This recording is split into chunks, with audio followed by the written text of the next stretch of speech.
Welcome to the Banker Lamp. Please enjoy the video. You start by confirming prerequisites. Ensure server hardware, switches, and an isolated subnet are available. Next, implement an IP addressing plan and reserve static addresses for core devices so routing stays predictable. Once done, install the OS on your planned intranet server and enable basic firewall rules to restrict external traffic. Make sure to document credentials. Finally, deploy the directory service you chose so users and permissions can be managed centrally from the first moment.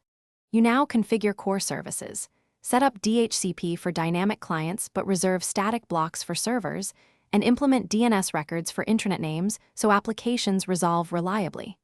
Then create VLAN to separate user, server, and guest traffic. Apply ACLs at switches to limit lateral movement. Next, integrate your directory with services and mount file shares with correct NTFS or POSIX permissions. As you proceed, test name resolution and authentication from a client to verify each layer. You finish by hardening and documenting, apply security patches, configure automated backups, and enable monitoring and alerts so issues are visible. Once complete, test failover for critical services and validate user access across VLAN to confirm permissions and routing. Make sure to maintain a clear topology diagram and recovery runbook for rapid response.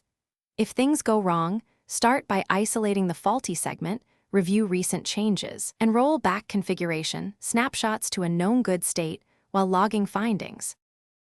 Thanks for watching. If this was helpful, leave a like and consider subscribing. See you next time.